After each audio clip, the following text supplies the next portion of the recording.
Before I get started today, if my content is something that you enjoy, please like, comment, share and subscribe. Hit the bell and you can get notifications every time I make a new video. I'm trying to get to 1,000 subscribers by the end of the year. So if you could do one or more of those things, it would really help my channel to grow, feed my ego, appease the algorithm gods, and help me to make more content just like this.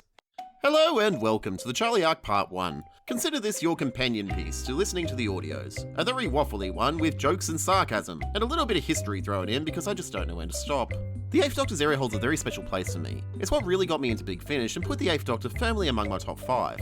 It wasn't my introduction to the audio medium though. This was.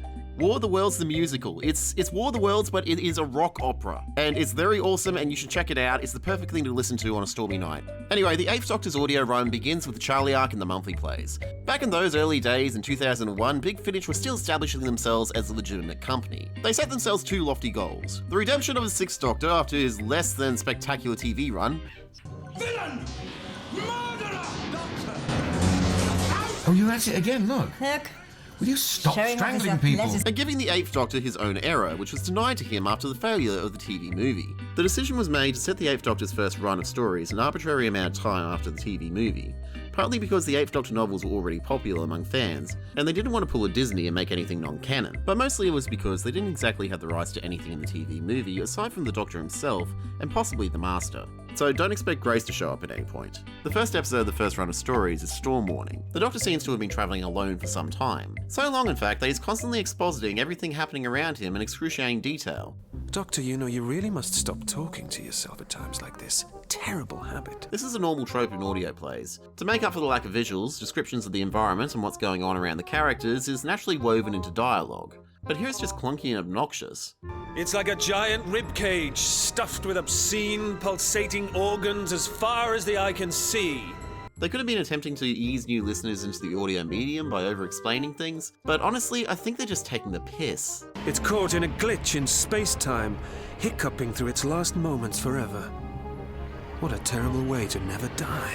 So the Doctor comes across some foreshadowing and is attacked by some vortisaurs. These are essentially space pterodactyls that live in the time vortex, and they're likely the inspiration for the Reapers in the 9th Doctor episode Father's Day. The first of many ideas that New Who has shamelessly ripped from the audios. This is going to happen a lot, so I think we're going to need a counter. Anyway, they feed off Chronon energy and the Doctor's TARDIS runs off the stuff, so he does something timey-wimey and gets sucked out of the vortex, finding himself in a ballast tank, which quickly drops the TARDIS, leaving him stranded aboard the airship R101, an experimental Royal British airship, among the largest ever built and also known as Britain's Hindenburg. Oh no, it's history time again. Oh no, here we go. Oh no. It's hard to imagine today, but there was a time where airships were viewed as the future of aviation. And you can see why. There's a reason why they keep showing up in alternate universe fiction and steampunk. And these days, they seem to be making a comeback. In an attempt to lead the world into this glorious new era of giant-powered balloons, the government of Britannia launched the Royal Imperial Airship Scheme. The British Empire was absolutely massive, and to maintain it, easy communication and travel between colonies was about as essential as stealing other people's stuff. In this effort, 2 ships were funded. The R100 was built by private enterprise using tried and tested techniques, and the R101 was built by the government-backed Royal Airship Works using more experimental methods. During test flights, the R101 wasn't able to get enough lift, and was very difficult to fly. It needed to be cut in half, cabins removed, and another gas bag inserted. But even after that, it still struggled to maintain altitude. But after the R100 completed its first test flight to Canada, Lord Thomas, the man in charge, pushed for a flight from the UK to India, and then back again. Measures were taken to limit weight in order to maintain altitude. But Lord Thomas had no such concerns, bringing with him several crates of champagne and a half-ton of Axminster carpet to be rolled out upon his arrival in India. The airship R101 launched in heavy rain. While heading over the English Channel, it was observed low in the sky. It made it across, despite storms and driving rain, but to the French onlookers, it looked as if it might hit them. A final message was sent, insisting that all was well. But around 2 AM, a gas bag ruptured, sending the ship into a steep dive, before crashing and burning on the French countryside, killing all but 6 of the 54 aboard. In Storm Warning, it gains higher altitude than any other rigid airship ever did and meets aliens above the clouds, before rupturing an airbag on the way back down and crashing on the French countryside. I joke, but this is honestly one of my favourite stories. It's the one where the 8th Doctor meets his first ever audio-only companion, Charlotte Pollard, who was snuck aboard posing as a cabin boy. Well, I do declare, you might just be the oddest man I've ever met. You know, that's just what the Empress Alexandra said soon after. I'm the Doctor, by the way. Oh, I'm Charlotte. Charlotte Pollard. Charlie to my friends. It's Charlie, then. She's an Edwardian adventuress. She's a smart, adventurous young lady who loves to travel, and the Doctor thinks that she's not supposed to be there anyway, so offers her a chance to travel through time and space, and she naturally jumps at the opportunity, escaping with the help of the Doctor and a Vortisaur she named Ramsay for the Prime Minister at the time. There's a problem though. She was supposed to be there. Charlie. You.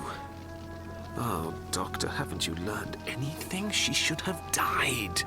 She's cheated history, broken strands in the web of time. History said that she was supposed to die in that crash, but now, instead of 48 bodies being recovered, there were only 47. And time can be a tricky bastard. Start pulling at the threads of the web of time and it unravels. Save someone who is supposed to die, and you risk reality collapsing, but if you take that person traveling with you through space and time, influencing people wherever she goes, you make the collapse of all causality a near certainty.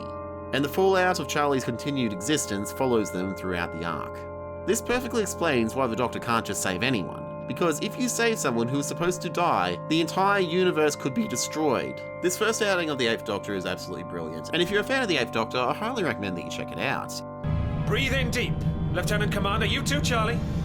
You feel that pounding in your heart? That tightness in the pit of your stomach?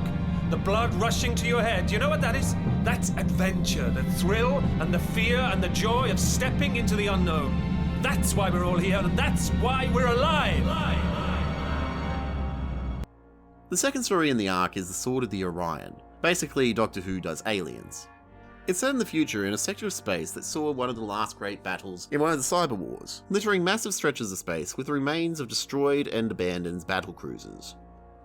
Yep, that's another one to add to the list. This will be on the test. In these foreboding places, the very brave or the very stupid salvage the remains of ships and weapons to sell them for fun and profit. Also, there's a war on with an android race called the Orions from the Orion system, but that's neither here nor there. The Doctor and Charlie were getting ready to release Ramsay back into the wilds of the time vortex, but he seems to be a bit under the weather, so the Doctor takes them to an old space market. You see, his skin's gone all dry and there's swelling here around his eyes and mouth. Eyes. Your eyes. Beautiful eyes. It's sort of a trading hub for that sector. The Doctor watches Charlie give someone a clobber after they try to do a sexual assault on her. How dare you! Get your hands! I'm sorry, but I'm afraid you left me no choice. And they find what they're looking for, but upon leaving, they discover that the TARDIS has been loaded onto a junker ship that's heading out to do some salvaging. So they sneak on board and they're along for the ride. These guys have found an absolute whopper, a massive battlecruiser in fairly good nick. But while exploring, it becomes obvious that something is picking off the crew one by one. The ship is full of Cybermen. They're asleep, but they're waking up, and the more people that they take, the stronger they become. This is among the scariest Cybermen stories you'll hear. Outings like this force you to remember that these aren't just robots or men in suits. They are the mutilated remains of what was once human, with their personalities ripped out and replaced by cold logic. They don't feel joy, love, or compassion, nor do they feel hate, fear, loss, or pain, and their machine minds see this as an advantage, improvements that they will share freely with whoever they meet. They aren't malevolent, they are benevolent. They are altruistic in nature. They think that they are helping you. They know that you suffer from a weakness and will be genuinely confused if you resist their efforts to help you. They are our desire to survive at all costs taken to its logical conclusion, and that's what makes them terrifying.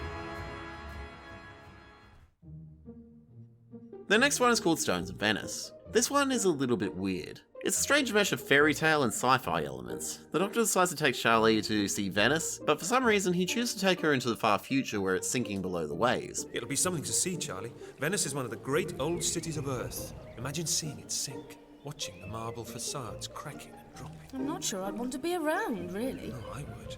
Bizarrely, everybody seems sadly calm about the whole thing, as if they've all accepted their fate and the city is holding its last ever carnival, where revelers and party makers fill the streets and the half-sunken buildings, drinking and having a gay old time, while sad people pontificate about the slow erosion of history. Thanks, Doctor. What have I done?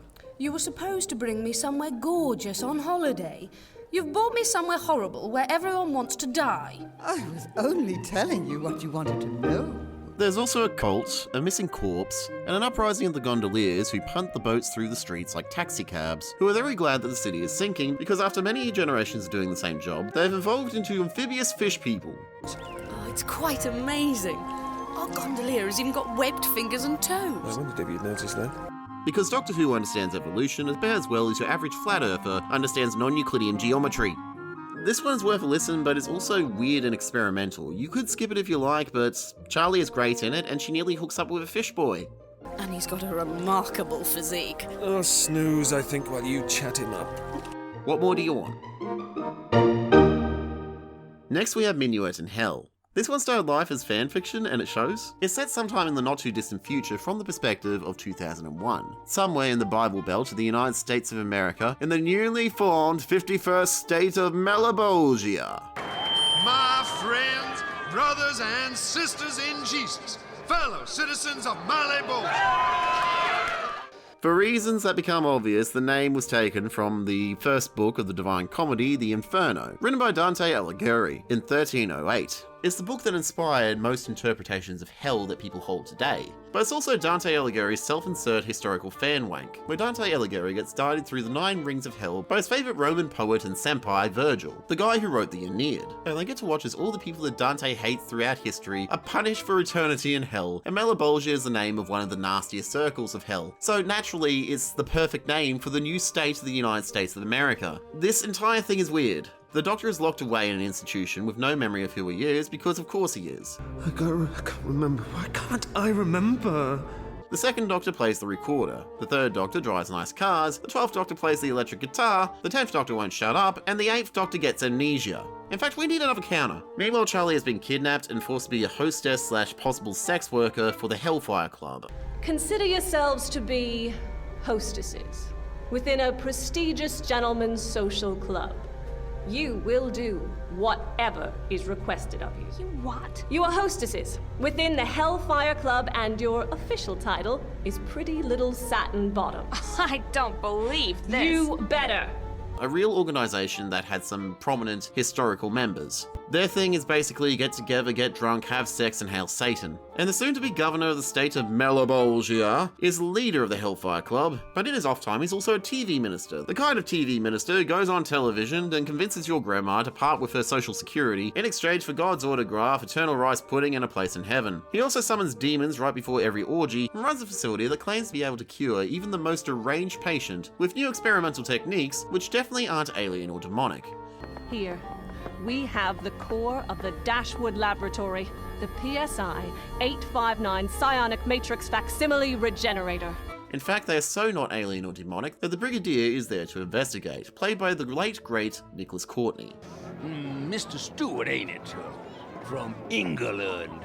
Scotland, actually, Senator. And it's Lethbridge, Stewart. Oh, is it now? This is the same institute that the Doctor is locked up in, and there's a guy in the cell next to him who is gaslighting him into thinking that he's not actually the Doctor because he is. Yeah, this one is a massive mess, but I can't say that I did enjoy the hell out of it. It's good seeing the Brigadier again. Old Nicholas Courtney slips into the role as if he never left it. It does get very bleak in parts though. Avoid this one if you're sensitive to subjects like sexual assault or violence. But if this sounds like something that you'd be able to enjoy, embrace the madness and you'll probably have a blast.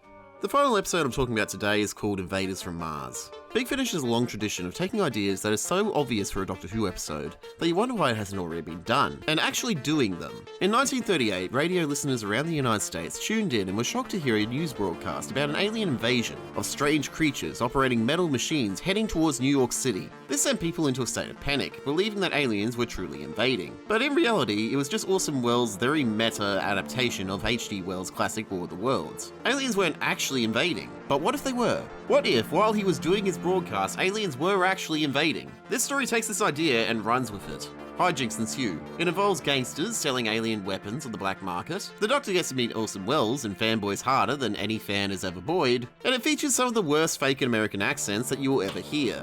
Yes, worse even than Daleks in Manhattan. Jeez, if the boss knew we had some of the Yeah, well, merchandise... he ain't gonna know. Not until it's too late anyways. According to my analytics, a lot of my viewers are from the North American continent. Give this a listen so you can understand my pain every time an Australian pops up in one of your movies. So, that's part 1 of the Charlie arc. Overall, you can tell that these came out when the company was still sort of finding itself. But I'd say it's a pretty good start for the 8th Doctor. Join me for part 2 of the Charlie arc, where the Doctor investigates a haunted house, we meet an angry immortal Roman, the Doctor embraces the darkness, and then he goes up against Daleks who won't stop quoting Shakespeare.